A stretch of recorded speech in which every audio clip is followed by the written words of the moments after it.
Всем здравствуйте, добрый день. Сегодня среда, и значит в эфире очередная лекция по психосоматике. Сегодня я планирую говорить про храп. Причем сразу же я хочу сказать о том, что здесь могут быть одновременно задействованы два взгляда, две точки зрения. Я знаю, что у меня большинство аудитории женской, и очень много женщин сталкиваются с проблемой храпа у своих мужей. Эта проблема их касается точно так же, как и их мужей, потому что женщины, находясь в одном помещении с храпящим человеком, лишают себя сна, нарушается качество сна, а от качества сна и дыхания во сне, как известно, зависит огромное количество параметров нашего тела, поэтому по сути с изменением, с ухудшением качества сна ухудшается и качество жизни. Одновременно с этим также много женщин знают, что и они храпят тоже, и эта проблема беспокоит их еще и с точки зрения сохранения своего здоровья и сохранения своей жизни, потому что чем более подвержен человек храпу, чем больше, я бы даже сказала, храп захватывает человека, тем больше повышается вероятность остановки дыхания во сне, апноэ так называемого. И редко, конечно, но случается, что от этого люди и умирают тоже. Что такое храп? Храп – это рефлекторное движение через расслабление мышц гортани, то есть отпускание спазма гортани, и одновременно с этим спазмирование гортани, то есть это такое состояние, когда присутствуют обе крайние точки на вдохе и на выдохе. Люди храпят на вдохе чаще всего, и храп получается из-за движения воздуха вот в этом язычке и в изменении структуры мышц гортани и мышц внутри рта, внутри ротовой полости, которые ведут себя не так, как обычно. Я сегодня буду заходить в несколько психосоматических аспектов храпа. Безусловно, я не отрицаю влияние физиологических параметров на наличие или отсутствие храпа у человека. И здесь их может быть огромное количество. Любой врач, терапевт вам скажет, что причиной храпа может быть от недолеченной простуды до, например, лишнего веса или гормонального сбоя внутри нашего тела. Поэтому здесь я за комплексный подход. И если проблема храпа уже действительно является проблемой, то нужно ее решать со всех сторон. И со стороны медицинской помощи своему телу, и со стороны психологической проработки психосоматических аспектов этого заболевания. Хотя многие не считают это заболеванием, я все-таки склонна это называть именно так. Итак, давайте, как обычно, как я это всегда делаю, от проявления симптомов. Что такое храп? Храп – это громкое, по сути, дыхание человека во сне. И вот здесь громко дышать – это значит делать себя заметным. То есть люди, которые спят тихо, их как будто бы в пространстве не существует. Люди, которые храпят, они будто внутри себя подсознательно привлекают к себе внимание, и здесь может быть несколько таких моментов. Да? Так как мы во сне подсознательное, опять же, вытаскиваем на уровень тела, это могут быть люди, которые в жизни весьма стеснительны, скрыты, закрыты от других, да, которые сдержаны, и во сне их тело как будто бы компенсирует эту недосдачу, делая их громкими. Это первый момент. Второй момент – это люди, у которых, возможно, есть внутренняя, опять же, очень глубокая, даже, может быть, подсознательная боль, меня не слышат. То есть это человек, который запрещает себе высказывать свое собственное мнение, потому что его все равно не услышат. Это человек, который привык, что с его мнением не считаются, и поэтому он махнул рукой на то, чтобы это мнение высказывать. Да? Так вот, этот храп, получается, ночной, подсознательный, это как крик тела о том, что я есть. услышьте меня, заметьте меня, пожалуйста, я живой. Да? И здесь давайте сразу буду говорить по рекомендациям, чтобы не откладывать это на потом, на конец видео. Если вы сейчас смотрите это видео для того, чтобы разобраться в причинах храпа, например, у вашего супруга, да, то в ваших силах как минимум транслировать ему днем, то есть то, что вы его слышите, то, что его точка зрения важна для вас, то, что его мнение для вас является весомым и значимым. Это достаточно, казалось бы, такие обычные вещи, но иногда мы их упускаем из своей жизни. А человек, у которого есть предрасположенность как бы к подавлению себя, да, в пользу, например, своей супруги, он это будет все больше и больше загонять себя и, как следствие, все больше и сильнее храпеть по ночам. Дальше. Следующий момент, на который я бы хотела остановиться, это компенсация. В жизни компенсация существует всегда и во всех физиологических процессах. И если во сне мы подсознательно отпускаем спазм гортани, то есть мы как будто бы расслабляем то, что не может быть расслаблено в обычной жизни. И здесь про людей, которые как будто бы сдерживают желание сказать, сдерживают желание высказать. Это может быть как про свое мнение, о котором я уже говорила, так и вообще люди, которым проще промолчать, чем сказать. Это люди, у которых может быть внутреннее ощущение несправедливости достаточно сильное, и они, не веря в справедливость вообще как в таковую, вообще не вступают ни в какие ни в споры, ни в разговоры, ни в доказательства. Им проще промолчать, хотя внутри них в это время могут кипеть ураганы страстей и ураганы вот этих вот словоформ, которые бы они могли бы ответить, потому что они не согласны с тем, что, допустим, вокруг них происходит. Дальше. Это люди, которые как будто бы не могут докричаться до своих собеседников, которые, может быть, и хотели бы внутри себя уличить других в неправоте. То есть здесь немножко не про справедливость, а именно про кто прав, кто не прав. Да? Но они сдерживаются из страха, например, обидеть этого человека, потому что человек, который, по их мнению, не прав в данной ситуации, все-таки уважаем ими, и им важно сохранить отношения. Да? То есть вот эти вот все сдерживания для того, чтобы не обидеть собеседника, это тоже сюда же, в эту же копилку совершенно спокойно. Но здесь есть и крайняя точка другая, потому что, вспоминайте, я в предыдущих лекциях практически во всех говорю, что у нас у каждого состояния есть две крайние точки, мы живем с вами в дуальном мире. И вот здесь крайняя точка храпящих людей, именно с точки зрения компенсации, это люди-спорщики. Это люди, которые как будто бы вынуждены всегда держать свое горло в напряжении для того, чтобы держать оборону, для того, чтобы отстаивать свою позицию, особенно рьяно. Да? То есть вот это вторая крайняя точка. Первая крайняя точка, когда проще промолчать. Вторая крайняя точка этого же состояния, когда я должен быть начеку, чтобы уметь вовремя апеллировать, да, к своему собеседнику, либо к тому человеку, с которым я в споре. Дальше. Если смотреть на проявление храпа уже в привязке с другим человеком. Когда человек храпит, то рядом с ним находящийся человек так или иначе всегда будет испытывать дискомфорт. Ему всегда будет хотеться покинуть это помещение, потому что храпящий человек ему мешает спать.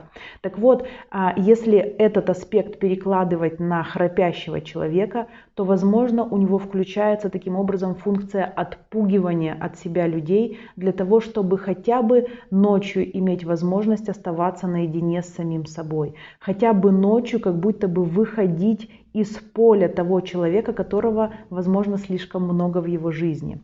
Да? И это желание как будто бы быть громче и серьезнее, чем он есть на самом деле, именно во взаимодействии с этим человеком, с которым храпящий человек делит ну, грубо говоря, постель, делит помещение, в котором они оба спят. Да? Здесь про то, что, возможно, партнера много в жизни храпящего, и если храпит ваш муж, подумайте, не передавливаете ли вы его в каких-то вопросах, не давите ли вы его своим авторитетом или своей резкостью, или своей всезнающестью, не знаю, как это правильно сказать. Да? Посмотрите, не подавляете ли вы своего супруга. И здесь как будто бы предоставление ему большей свободы выбора, предоставление большей свободы делать то, что он хочет, и быть там, где он хочет, уже это способно скорректировать как минимум уровень храпа. То есть если не убрать совсем, но скорректировать уровень, это совершенно точно. И есть еще такой момент для храпящих людей, когда они как будто бы отпугивают своих близких, да, из того помещения, где они спят.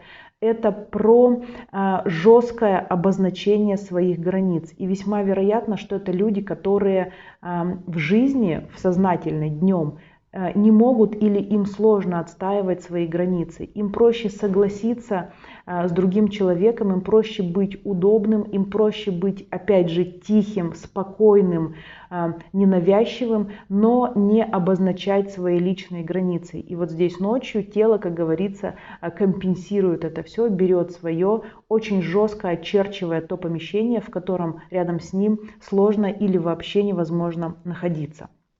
Дальше. Если смотреть в проявление храпа, да, с точки зрения рычания, потому что храп похож на то, что человек рычит. Как правило, рычание происходит от злости. И если смотреть в эту тему, то храпящий человек весьма вероятно подавляет в себе желание проявлять агрессию, проявлять какую-то злость.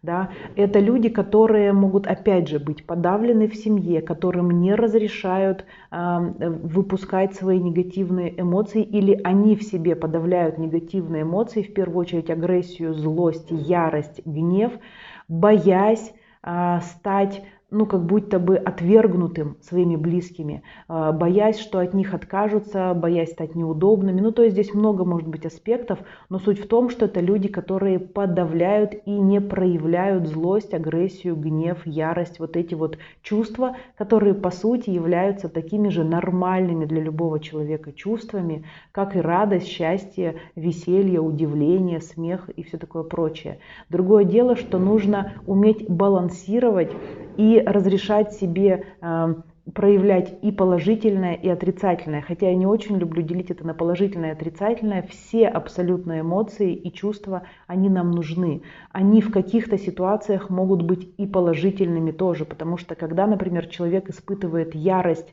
в той ситуации, когда ему нужно сгруппироваться, то эта ярость может быть прекрасным мотиватором к действиям, к быстрым решениям, которые в тот момент времени, например, жизненно необходимы для того, чтобы сохранить жизнь человеку. Так, дальше. Про рычание. Да? Опять же, вот крайняя точка одна, что человек, возможно, находится под подавлением и подавляет в себе эти эмоции. Другая крайняя точка, что это человек, который с легкостью разрешает себе подавлять других. То есть это, да, одно и то же состояние, но в двух разных проявлениях. Это человек, который может быть циничным со своими близкими. Это человек, у которого, возможно, немного перекачанное эго, когда он считает, что мне с вами тут разговаривать, я вообще-то как бы и сам лучше всего знаю. Да? Это человек, который может быть недосягаем для своих близких по эмоциям, по тактильности, то есть который держит себя немного обособленно от других людей, и у близких складывается ощущение, что он, ну, как бы эгоистичен, что он сам в себе, что к нему на хромой кобыле не подъедешь, есть такая поговорка. Это тоже про этих людей, да? Но и с другой стороны, опять же, это могут быть люди сверхвоспитанные,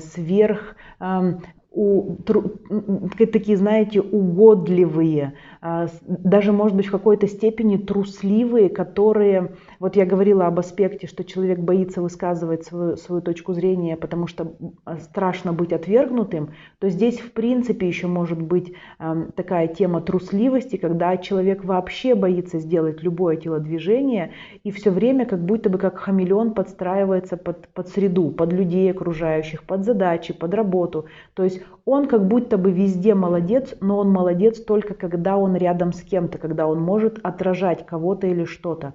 Как только этот человек остается один на один и должен в одиночку, например, принимать решения, ему крайне сложно, он проваливается в свою вот эту трусость, неспособность сделать что-то для себя, потому что он привык быть зеркалом. Это тоже про храп, хотя и про огромное количество других проявлений в нашем теле, про другие заболевания, но в храпе это проигрывается очень четко. Поэтому, если ваш, например, супруг или вы храпите, и вы замечаете в себе вот эту вот способность зеркалить людей и страх оставаться наедине с собой, для того, чтобы принимать какие-то важные решения, то поработайте с этой темой, потратьте на это время, раскопайте, откуда это у вас растет сами, или если самостоятельно сложно это делать, вы можете обратиться к любому специалисту, вы можете обратиться ко мне на индивидуальную сессию, я работаю с такими запросами и весьма успешно. Это поможет вашему телу отпустить вот эту вот компенсаторную функцию, расслаблять, когда в жизни я не могу расслабиться. Вот. Дальше про алкоголь и храп еще хотела сказать, потому что очень часто бывает, когда человек в обычной жизни вроде бы не храпит, но стоит ему выпить хотя бы немного, принять алкоголя, и храп появляется. Я могу сказать, что у меня в свое время тоже храпел мой муж, и для меня это было реально проблемой, потому что я не спала и вообще очень сильно переживала по этому поводу, но он храпел только когда выпивал алкоголь.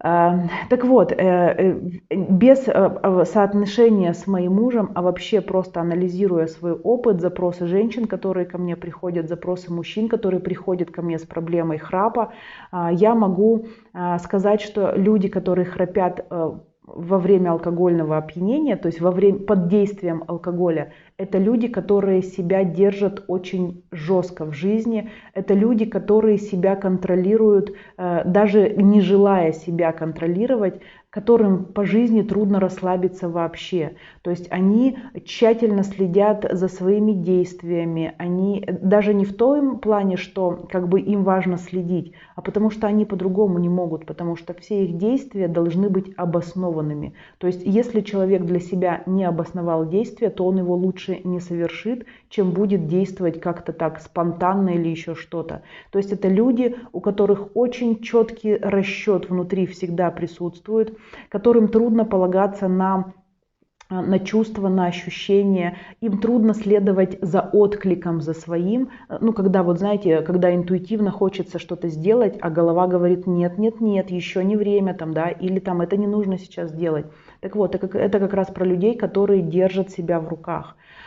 И здесь в качестве рекомендации можно сказать о необходимости доверять интуиции, о необходимости позволять себе немного более расслабленные действия, чем точно обоснованные. Да? Это люди, которым нужно учиться глубоко расслабляться. И здесь любая совершенно телесная практика подойдет абсолютно точно. Это может быть хоть массаж. Кстати, людям, которые вот такие, все в себе, да, которым нужно обоснование каждого действия, они практически всегда не любят массаж. Они не любят, когда до них прикасаются даже другие люди, то есть это люди, которые сами по себе, это кошка, гуляющая сама по себе на уме, это вот все про них, да. И здесь, если вы понимаете, что вы такой или такая, или ваш партнер, супруг такой, начинайте его приучать к тактильности, приучать в хорошем смысле, не передавливая, потому что если вы начнете на него давить, это мы возвращаемся во вторую, в третью причину храпа в том числе, и вы можете только усугубить эту ситуацию. То есть приучать — это проявлять нежность самой, проявлять заботу, показывать на своем примере, что доверять чувствам — это не страшно, что доверять чувствам — это нормально, и через это можно расслабляться. Ну и потихоньку, помаленьку, через тактильные ощущения, через прикосновение расслаблять тело своего партнера, самим делать, например, массаж, да, или найти какого-то хорошего массажиста, либо какие-то любые другие телесные практики, направленные на глубокое расслабление. Это может быть и йога, это может быть и какие-то медитации, все что угодно, от чего тело будет так или иначе двигаться в сторону расслабления. Вот. Ну и самая такая суровый результат храпа — это апноэ, это задержка дыхания во сне. Не очень часто, но случается, когда люди умирают от этого, но чаще всего человек от задержки своего собственного дыхания просыпается очень резко. То есть это такой стресс для организма, когда выбрасывается колоссальное количество гормонов адреналиновой группы во время сна, когда они не должны выбрасываться по физиологии, да, и человек от этого рефлекторно просыпается, потому что ему не хватает воздуха. Это очень негативно сказывается в первую очередь на сердечно-сосудистую систему, поэтому когда человек длительное время храпит, он мало того, что не высыпается и нарушается у него качество сна тоже, у него страдает сердечно-сосудистая система, у него страдает система иммунная, потому что так или иначе, и гормональная тоже, эндокринная, потому что отслеживать именно наличие дыхания — это в том числе и функции гормональной системы. Поэтому если вы замечаете, то есть самому человеку заметить это, конечно, сложно, он когда просыпается, он не знает, насколько длительная задержка дыхания у него была и была ли вообще задержка дыхания. Но если вы просыпаетесь резко в состоянии тревоги, страха, да, то весьма вероятно, что вы проснулись именно от задержки дыхания. Если вы наблюдаете это у своего супруга, партнера, либо человека, с которым вы живете, обратите, пожалуйста, на это внимание особое. Засекайте время, засекайте количество таких задержек в течение ночи, например, и если их больше, чем 2-3, уже имеет смысл обратиться к врачу для того, чтобы подключить, может быть, какие-то препараты для расслабления, да, либо какие-то другие корректировки медицинские подключать к жизни, потому что это не шутки. Вот, с точки зрения психосоматики, это, наверное, все, что я хотела сказать про храп. Казалось бы, такое неболезненное заболевание, которое, в общем-то, некоторые люди даже и не признают, потому что если человек не просыпается во сне, а храпит всю ночь себе спокойно, он может вообще не соглашаться с тем, что он храпит, он может говорить, что это ты все придумываешь вообще, что мне подышать спокойно нельзя. Да? И вот здесь, если речь идет о вашем супруге, о вашем партнере, ваша главная задача — отслеживать и не запускать, то есть помочь своему близкому человеку, диагностировать у себя, признать это состояние и что-то с ним делать для того, чтобы от этого избавиться. Вот, наверное, все. В принципе, все рекомендации в рамках каждого пункта я сказала. Еще в 2 словах повторюсь. То есть, если речь идет не о вас, а о вашем супруге, не давите на человека, давайте ему больше свободы, доносите до него в сознательное время, в дневное время, что вы его слышите, что его голос, мнение важно для вас, и вы к нему прислушиваетесь. То есть вот какими такими моментами смягчайте и расслабляйте его для того, чтобы человеку не приходилось постоянно быть начеку. Если речь идет о вашем храпе, то я думаю, что вы поняли, что нужно делать для того, чтобы от этой проблемы избавляться, либо хотя бы снижать интенсивность своего храпа. И опять же, вы всегда можете обратиться за помощью. Не стесняйтесь своих проблем, не стесняйтесь того, что происходит с вами. Потому что недавно, например, ко мне приходила девушка, молодая женщина, ей 34 года, она храпит, и она этого крайне стесняется. У нее из-за этого она не входит в отношения с мужчинами, потому что она знает, что она храпит. И она пришла ко мне с этой проблемой, и мы раскапывали достаточно глубоко, и с детства ее страх быть подавленной и ее уверенность в том, что ее мнение ничего не значит в жизни. У нее колоссальная динамика, она... Ну вот начали мы с ней работать, наверное, месяцев 8 назад. Сейчас она в начальной стадии отношений, и по ее словам, это те отношения, которых она раньше никогда себе не позволяла. Она никогда не позволяла себе расслабиться рядом с мужчиной, и сейчас ей наконец-то это удалось. Поэтому обращайтесь за помощью к удобным для себя специалистам, к тем специалистам, на которых у вас есть отклик. Это очень важно, интуитивно выбирать врача, мастера, специалиста, проводника, учителя для того, чтобы вам это помогло. Наше тело нас никогда не обманывает. Если вам человек откликается, значит именно там есть ресурс для вашего исцеления. Поэтому не бойтесь признаваться себе в своих проблемах, в своих заболеваниях, в своих состояниях и ищите тех людей, которые смогут вам в этом помочь. Ну а пока я с вами прощаюсь до следующей среды. В следующую среду по расписанию лекция по психосоматике будет снова. Будьте здоровы, хорошего вам дня и пока-пока.